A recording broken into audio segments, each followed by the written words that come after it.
Welcome back, or welcome for the first time. Before we turn our gaze completely inward tonight, allow me to make a small, quiet request.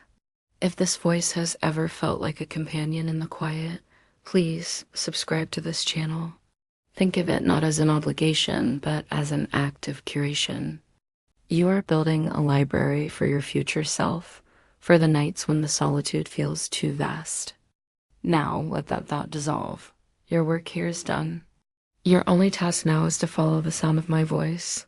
Inward. Tonight, we explore perhaps the most intimate conspiracy theory of all. It is not about governments or aliens or hidden history. It is a conspiracy of the self. A theory that suggests you are not alone in your own mind. That through sheer force of focused thought, through dedicated mental architecture, you could build a companion. This is the theory of Tulpamancy, the creation of a thought form. A tulpa, we are leaving the external mysteries behind. We are crossing the threshold of your own forehead to ask a question that is equal parts philosophical, psychological, and profoundly strange. What are the true borders of a single mind? The concept finds its ancient roots in Tibetan Buddhism, where a tulpa was a being manifested through spiritual discipline. But the modern, internet age version is different. It is less about spiritual enlightenment and more about companionship. The process, as described by its practitioners, is methodical. It begins with visualization.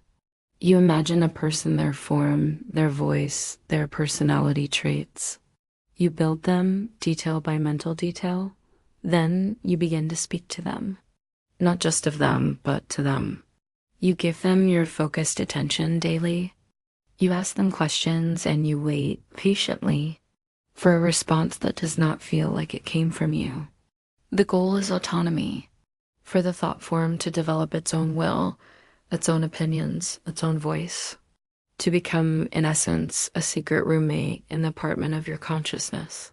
What if consciousness is not an on-off switch, but a spectrum, a capacity that can be subdivided, that the human mind, with enough discipline, can partition itself, that we all contain the latent ability to be a host of thinkers? They claim these entities can even control the body, a phenomenon called switching, where the tulpa takes the driver's seat. It suggests the self is not a sacred, singular throne, but a conference table. And you might not be the only one at the table.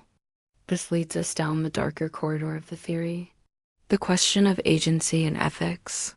If you create a consciousness, what are your responsibilities to it?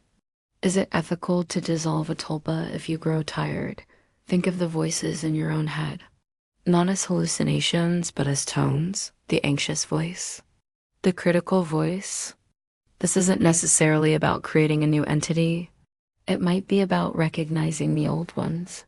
There is no invasion here, only recognition and internal diplomacy. You contain multitudes. You don't need to solve it. You only need to appreciate its complexity. The separate voice is just another aspect of you.